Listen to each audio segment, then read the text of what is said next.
Good morning. Today is November the 13th, 2019.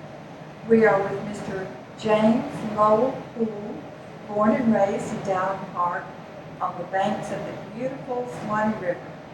I'm Janet Earth, assisted by Dale Baker from the Suwannee County Historical Commission. Casey Stacy of Do Good Media is our videographer.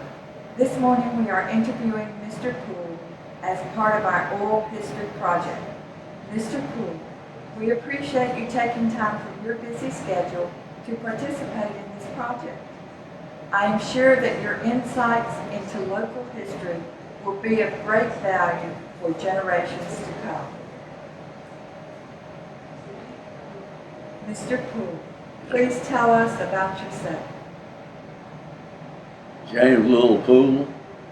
I was born in Dowling Park, Florida on June the 21st, 1924. And I went to school in Dowling Park. They had high school at that time. Before I got out of school, they moved. The school burned and they built another, and they didn't build a high school back. So I had to come to Live Oak to finish my last, and I quit when I was in the first grade. In the ninth grade, and didn't go to school no more. Went to work for my daddy in the woods. My children were Jimmy Poole, Kenneth Poole, Patricia Gwynn, and Jerry Poole. You want their birthdays or just names? Just their names, and could you tell us who you married? And Willie Blanche Nielsen. We went to school together, but we didn't really date till after she got out of school. She finished school, but she went 2 years down in Cocoa, Florida, lived down there with her brother and went the last 2 years. So she went her 11th, 12th grade in Cocoa, Florida, graduated and then come home. And she hadn't been back very long before I said, I got to have that pretty red-headed girl. Please tell us about... We got married on March the 6th, 1943. Okay. And then I went into service on 15th in 1943. So we was just married 2 weeks before I left her. Could you please tell us about your parents, your grandparents, and your early childhood memories? Well, my daddy, he worked for the sawmill there at Dowling Park, drove what they call a Ross carriage to haul lumber out on the lumber yard from the sawmill, or planer mill. They sent it down to the planer mill. It went to out on the lumber yard first, and it dried. Then they brought it back, and it went to the planer mill, and they had a dry kiln. They'd send it through the dry kiln, then it went to the planer mill, and they planed it, made lumber before it was finished. And he drove that Ross carriage, hauled it back and forth. They had a great lumber stacker, they called it. They'd take that lumber way up, and they'd be standing there and catch it, and they stacked it before it would dry. And they had just probably half a mile and lower lumber yard out there, and that was a sight to see. All that lumber about 50, 60 foot high.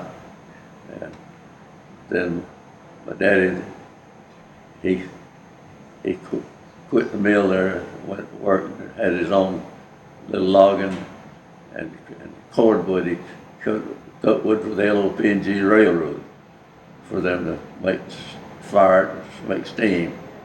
And that was good. It was lighter, and there was plenty of it in the woods at them time, and it was 3 foot long, and it had to be real fat. And that's where you see the pictures today. Them old steam engines are smoking. It had the lighter wood a burning. And then he went logging, hauling logs when the sawmill burned in 1932. So he went hauling logs in there with his saw, got his truck, went to hauling logs. They quit running the train then so they hauled the logs in there by the trucks then. And that So I helped, he had a mule to drag the logs up, and then they finally got him an oxen, had them, they pull those logs.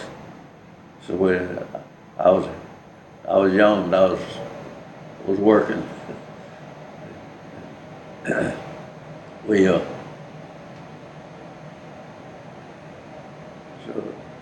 that was quite an experience for me to be able to, the mule was pretty stubborn, but the oxen were a lot like me, and they were stubborn sure enough. And my Harris Poole was his name. And his wife's name? And Grandmother. my mother was a Bell, and her mother and daddy, Steve Bell and Ida Bell.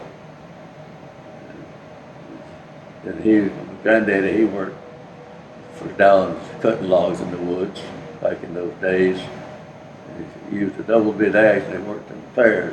One man laid on one side, and they had to kind of have it down because they was cut the log, and they reached it at about the same time to get to the middle where the tree could fall. And he said they had to cut 75 of them logs a day. That was a lot of hard work. And he rode that train to the woods and had a boxcar on there that rode the train in to the woods and rode it back. And he lived 3 miles north of Dowling Park. And my grandmother would hear the train, and if it was coming in early enough for him to walk and come pick his lunch up himself, maybe get a little sleep. But a lot of times he'd just walk in and sit that bucket down, pick it up, and she'd have one ready to go with 3 meals in it. He'd turn around and head and walk back to Dowling Park, get back on the train. And then there's sometimes she could listen to hear it coming.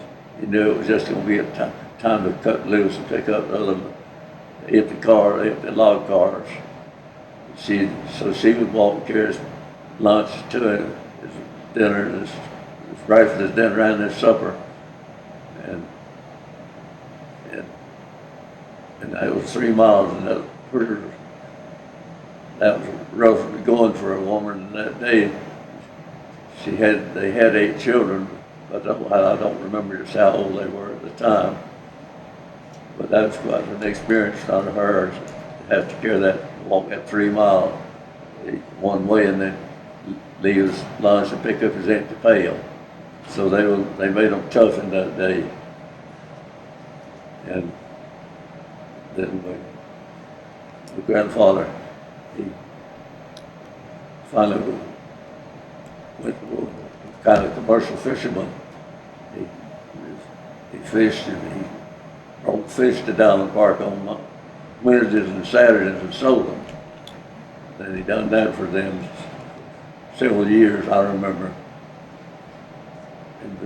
And after I got up big enough to remember seeing him with those fish in his buggy, and he put wet croaker sacks and moss on them because they didn't have ice, and he'd cover them with that wet moss and croaker sacks, keep them cool, keep them. And sometimes they'd still be alive and flopping, and he got to Dowling Park with them. So that was quite an experience. Sometimes he had a 2-horse wagon. He'd have enough fish, he'd be caught. He'd bring them in it with his buggy. He didn't have enough room in the little buggies. Where Dale ever remembered his granddaddy having a buggy that had a little box light and went under the seat, all the way up under his seat. And that's where my granddaddy would put them fish, cover them with that wet moss and sacks to keep them cool. Could you tell us a little about Dowling Park in those days? Was it larger than it is now? Or did it have more stores? Well, it had several stores, and then it had a living. If I'd have brought that picture, it shows you get to see. And it was. They had. I can't. I've forgotten, just, they would sell probably 5 or 6 stores. It had a drugstore. Of course, down in Lumber had a commissary that people traded in. They made and during that depression, they made their own money and still went broke.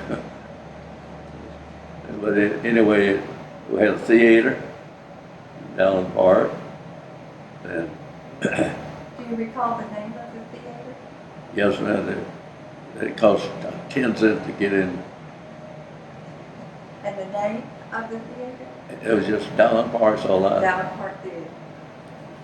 then Could you tell us a little bit about Reverend Bixler and Mr. Sears, Mr. Dowling? yeah, that they were, I don't know what, around 1906 or something like that, when Mr. Sears was there and met Mr. Dowling. He's got a picture over there on the river.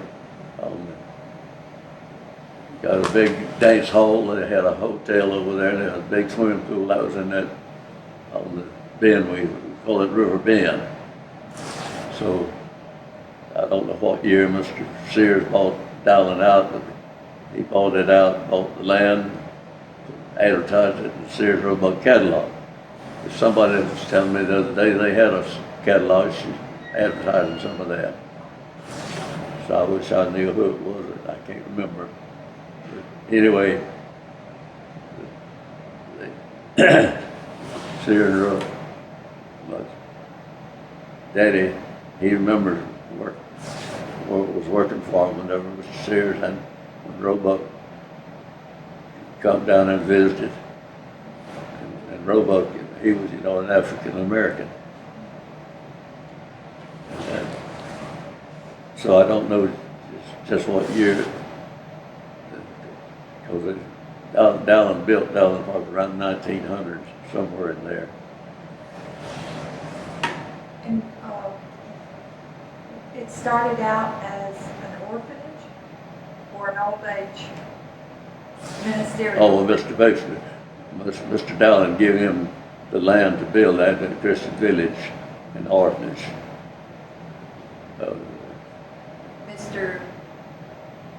Yeah, so Mr. Bixler then, he had a dormitory for the girls and a dormitory for the boys, and they had their own farm when they did that.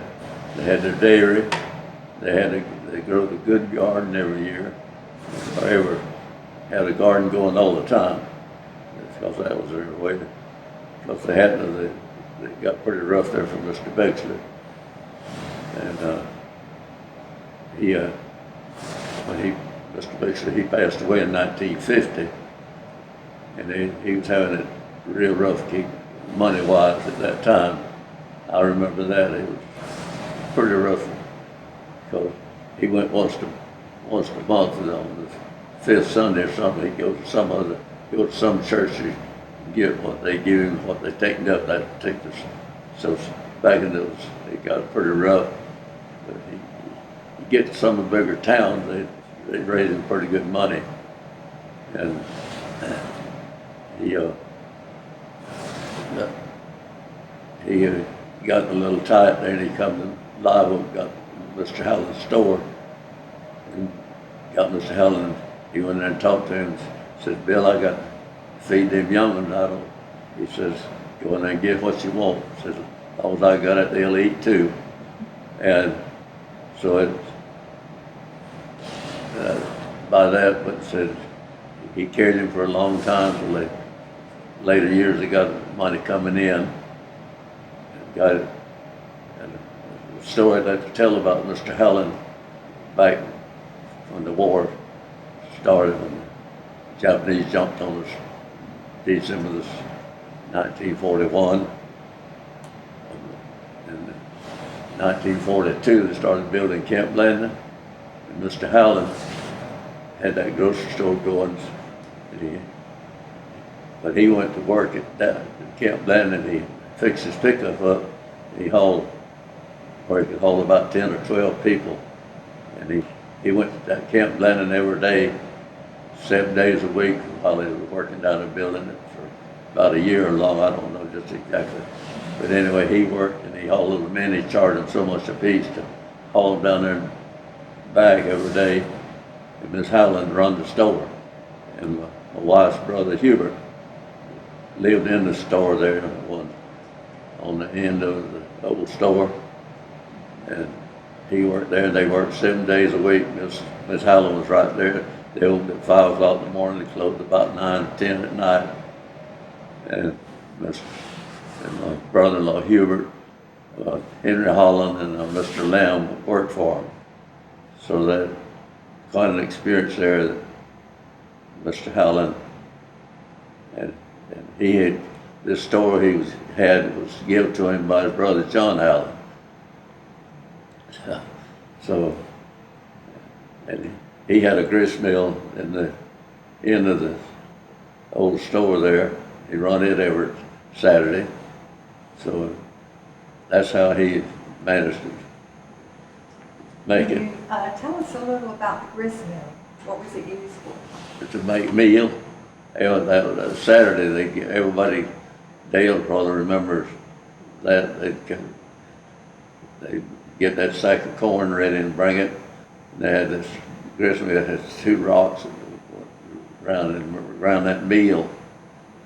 And they get toll out of there. They, depending on how much, they poured in a little trough there. And they had, my daddy had a barrel, and that's all they dip it out. So if you had a pretty good sized sack, they'd get 3 scoops or 2 scoops, 1 scoop, then they make your meal out of the rest of it. Then have a little tag you put on it, and they pick it up that evening when they start to leave to go home. And that, my daddy and his brother-in-law had run one. I dipped some of that meal when I was a little fella. So that was quite an experience there. That's how my daddy, he fed his hogs and cows that he had raised there.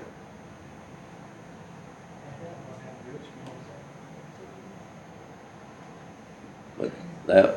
I know you served in World War II, and while we're talking about it, could you please tell us about your experiences in the war?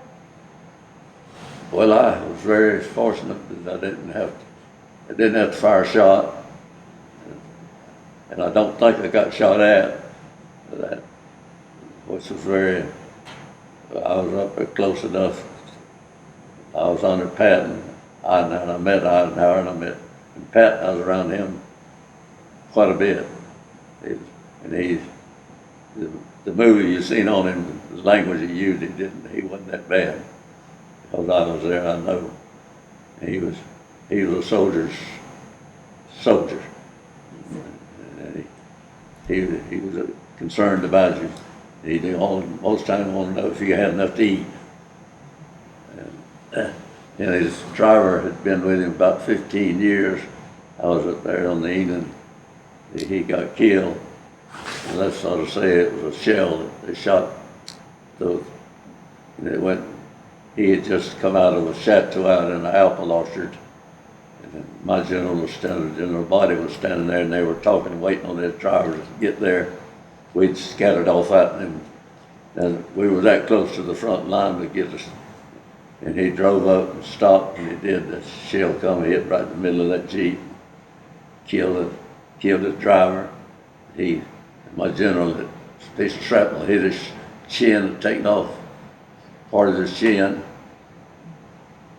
And so Patton went out, so we run up to see if there was anything we could do to do with the shell hit. And he come up with tears come in his eyes. He looked, he says, well, let's go, fella, we got a war to fight.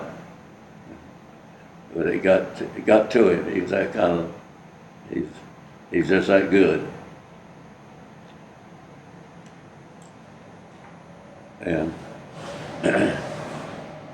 him and I couldn't quite get along. Pat wanted to go on to Berlin, and I didn't want him to go that fast. How did the men feel about that, the soldiers? But they liked Patton.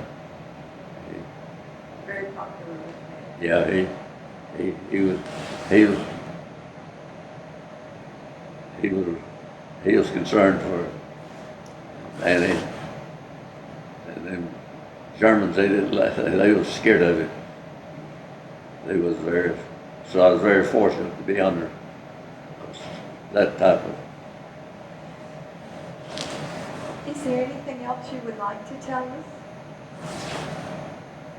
Would you like to tell us about some of your jobs you've had over the years? Well, things you've done with your family? When I come out of service, I come and went to work for Mr. Kirby down in the Gulf Station, right there by the Siemens Aquaclean. And Mr. Kirby at one time had a produce market right there by GB. Mr. Bowden Dees had a barber shop, and he had a produce market right side of it. Then he had when he put his produce market there, he had a car they'd taken off the train and put it, they call it the Streamline Diner. And before the war there, you could get a hamburger, a drink, and a French fries for 15 cents. And so when the war about ended, he bought or went to running the station for Mr. Day.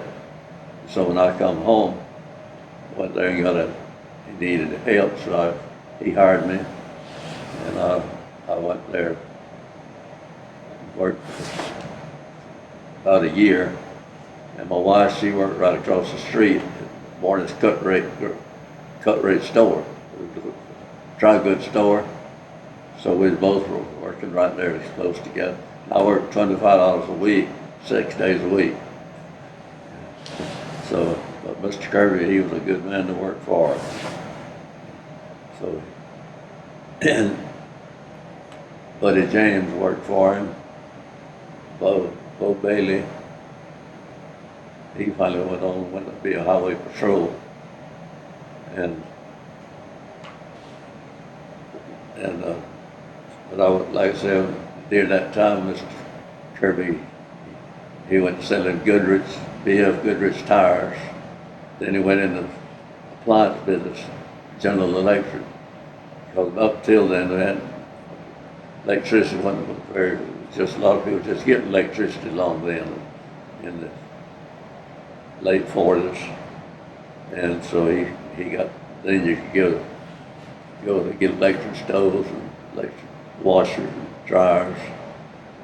Up till then, there wasn't no need, didn't have no need for electricity, for appliances. So, but he got and put Buddy James on that part, and they built on back of the Gulf Station there. You probably might remember that deal. So Buddy James he run the electrical part of it. And after that job, after the 1 year with Mr. Kirby, you went on, is that when you started your filter business, or was that later? I went, me and my brother went in cutting these poles, light poles, and shipping them out.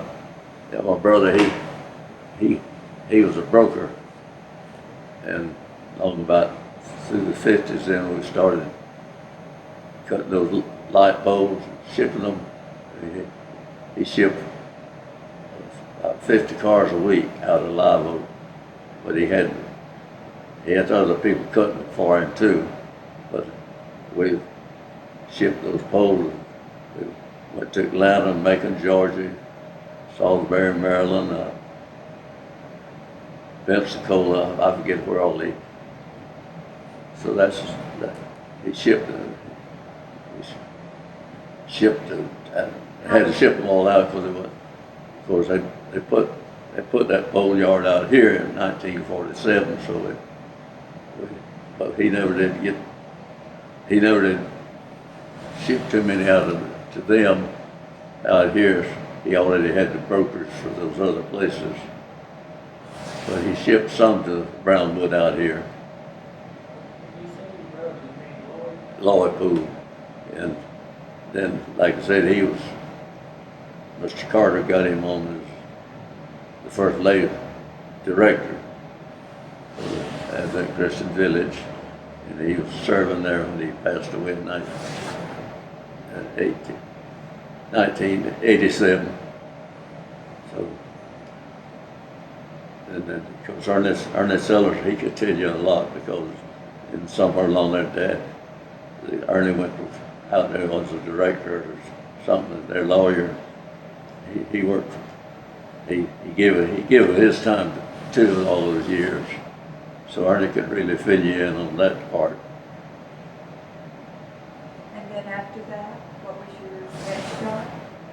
Was that when you started the fielder? Yeah, well, yeah, the way on up, Jerry bought the stuff, and then, so I quit cutting in spools. But Jerry, he had a loader, and he cut some of himself there to start with. And of course, Lloyd being his office, he hauled them. Jerry cut them and pulled them up, had them ready to haul, and Lloyd hauled them. So then he bought the dump truck and all them in the dirt business. So then he done that for several years.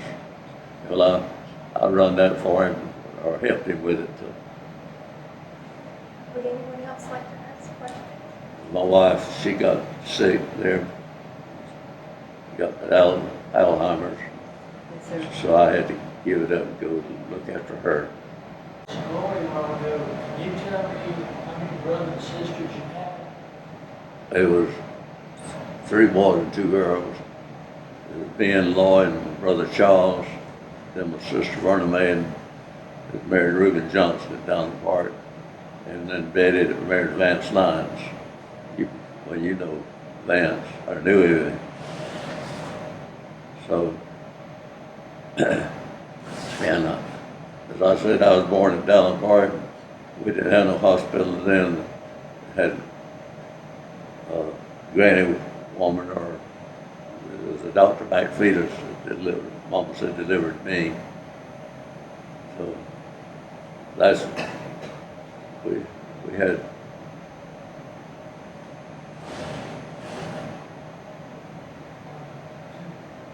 I have another question. When you mentioned the commissary down at Donner Park, did y'all have your own special commissary money that you used at the commissary, or did you use? Yeah, they made their own money and paid it. You used it. You had to go to that commissary. The other stores,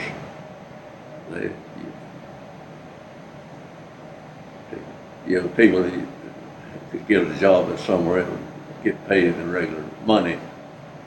They had Mr. Landon around here. He's got a store right over here. He had a store there. And Mr. Jordan, Mr. McLean, Miss Carroll. I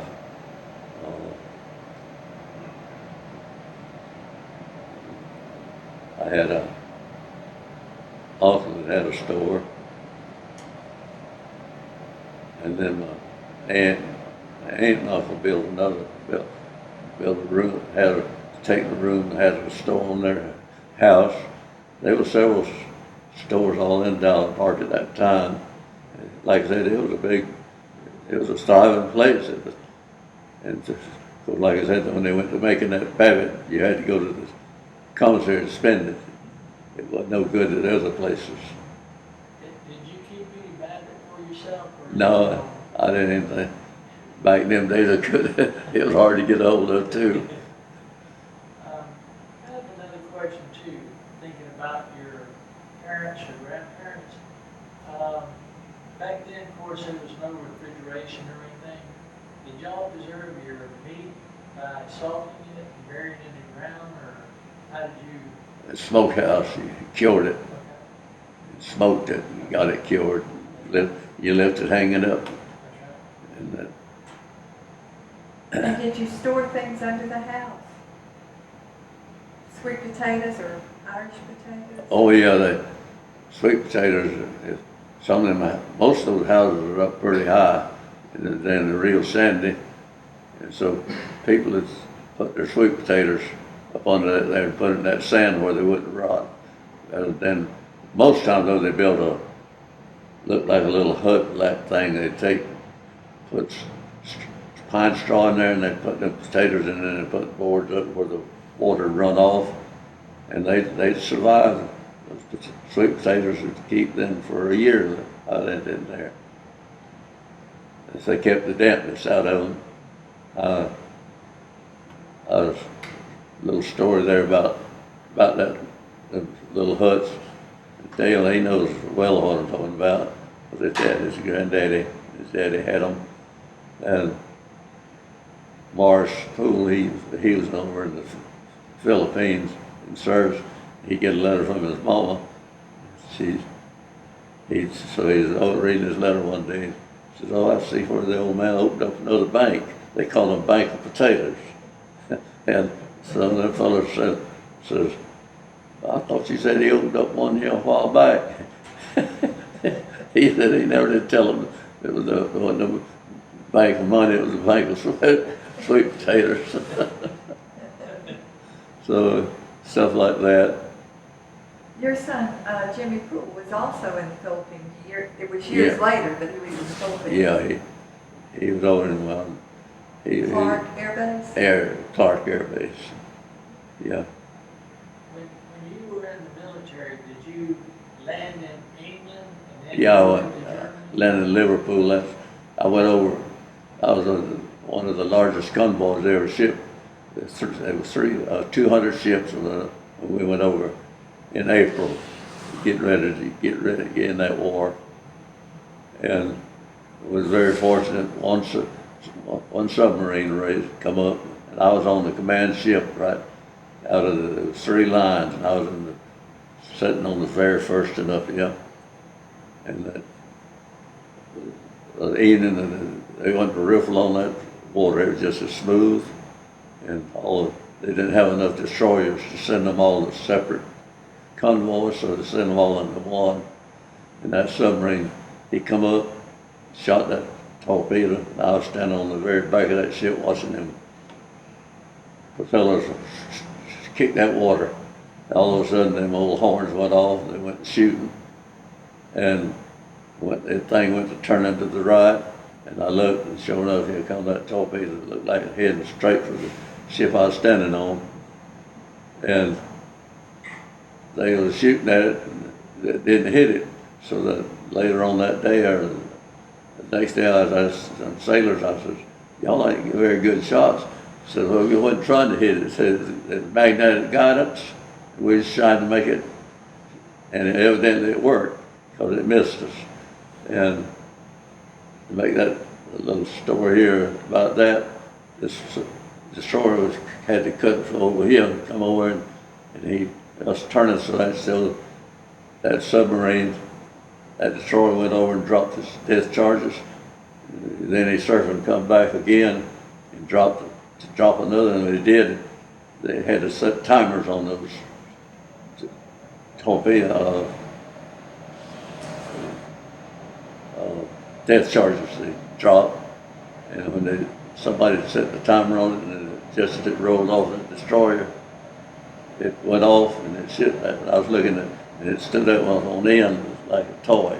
It was that far out there, and I just knew that thing was going to take a nose dive, but it finally set back down, and Brother Parker, Preacher Parker, was on that destroyer.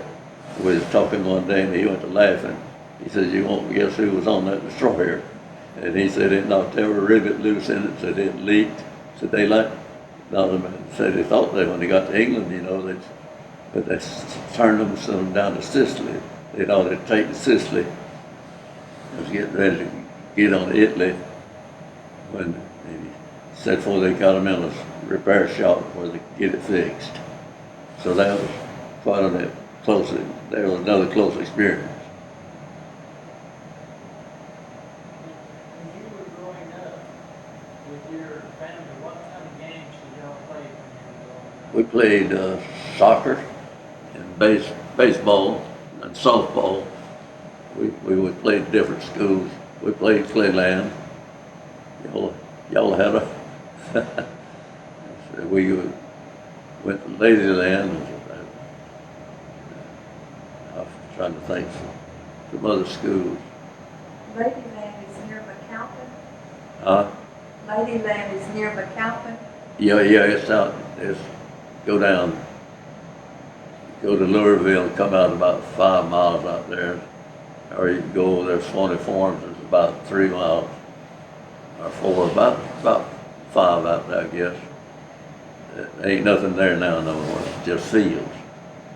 But it was a big school at that time. You don't know how Ladyland got its name, do you? Huh?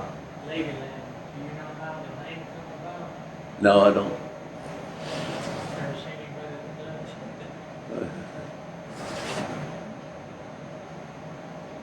that does. Mr. Poole, thank you very much for sharing with us the story of your life. We have enjoyed every minute. You were a gracious host, and we appreciate the insights and history you have shared. Thank you. I've enjoyed being with y'all.